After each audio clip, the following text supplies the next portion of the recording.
कृष्णा। आज हम चर्चा करेंगे भगवान के चौथे अवतार के बारे में। जो चौथा अवतार है उनका नाम है कपिल मुनि अवतार। तो कहते हैं कि जब भगवान के नाभि से ब्रह्मा जी प्रकट हुए तो ब्रह्मा जी को भगवान ने कहा सृष्टि करने के लिए। तो सृष्टि के लिए एक स्त्री और एक पुरुष का होना आवश्यकता है, अर्थात कि वो होंगे तभी जाकर सृष्टि बन सकता है तथा सृष्टि के अंदर जनसंख्या बढ़ सकता है। तो अपने दोनों बाजू से एक पुरुष नाम जिसका नाम था मनु और एक दूसरे बाजू से स्त्री जिसकी नाम थी शत्रुपा। तो मनु और शत्रुपा को उन्होंने दोनों बाजू से निकाले तथा उनको पृथ्वी पर जाने के लिए कहा। तो वह जाकर यहाँ पर सृष्टि आरंभ करना चालू किए। तो उनके 3 पुत्री हुई और 2 पुत्र हुए। तो मनु महाराज के जो 2 पुत्र थे उनका नाम था उत्तनपाद और प्रियव्रत, और उनकी 3 पुत्रियां थी आसुति, प्रसूति और देवहूति। तो कहते हैं कि दोनों की जो आसुति और प्रसूति है उन दोनों का विवाह एक ऋषि मुनि के साथ हुए, अलग अलग ऋषि मुनि। फिर देवहूति का जो विवाह है वह कदम मुनि के साथ हुए। तो कदम मुनि भगवान के बहुत बड़े भक्त थे। वो कभी भी इस सब चीज में आसक्त नहीं थे कि विवाह करूंगा और अपना गृहस्थ जीवन यापन करूंगा। लेकिन राजा जो है मनु, उन्होंने अपनी पुत्री का विवाह कदम मुनि के साथ किए। तो कदम मुनि के साथ विवाह करने के बाद एक दिन बाद ही जो कदम मुनि है वह तपस्या में लग गए। तो कहते हैं कि कदम मुनि 60 वर्ष तक कंटिन्यू तपस्या किए।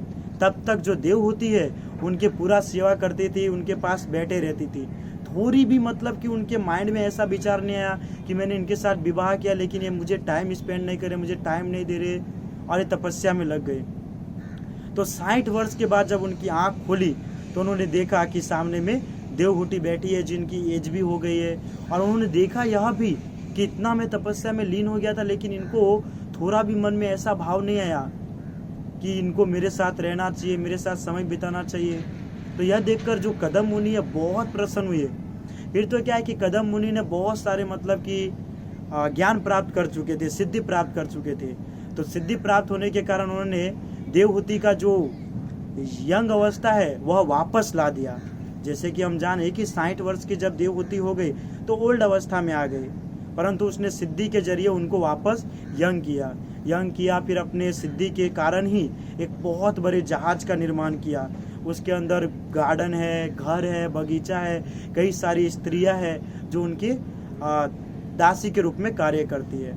तो यह जब विमान का तैयार किया गया, विमान बनाया गया, तो इंद्र भी देखकर इसे चौंक गई कि इतना सुंदर विमान धरती लोक पर किसने बनाया है। तो जैसे कि हम जानते हैं कदम मुनि जो है भगवान के भक्त थे और उन्हें इन सब चीज में आसक्ति नहीं थी, और उन्होंने सिद्धियां प्राप्त की। उस सिद्धि के जरिए उन्होंने यह नाव अर्थात कि ये विमान बनाए थे। तो उसमें कहते हैं कि कदम मुनि और देवहूति दोनों प्रस्थान किए उस जहाज के अंदर, उस विमान के अंदर। अब प्रस्थान करने के बाद वहां पर एक शरीर से अटैचमेंट होता है। अटैचमेंट होने के कारण उनका एक पुत्र के रूप में कपिल मुनि का जन्म होता है। और जैसे ही कपिल मुनि का जन्म होता है वैसे ही जो कदम मुनि है वह कहते हैं कि मैं अब अपने तपस्या में चला जाता हूँ, क्योंकि एक नियम होता है कि जो पत्नी होती है जब तक उनका पुत्र एक लायक नहीं बन जाता, एक बड़ा नहीं बन जाता, अर्थात कि वो अपने पैर पे खड़ा ना हो पाए, तब तक वह अपने पति के आश्रय में रहती है। लेकिन जब पुत्र बड़ा हो जाता है, हर चीज को संभालने वाला हो जाता है, तो जो माँ होती है वो अपने पुत्र के आश्रय में जाती है। तो कदम मुनि वहां से तपस्या में चले गए और यहाँ पर जो देवहूति है अपने पुत्र कपिल मुनि के साथ जीवन व्यतीत करने लगे। तो उन्हें बहुत संकोच होता था, बहुत दुख भी होता, क्योंकि कदम मुनि चले गए।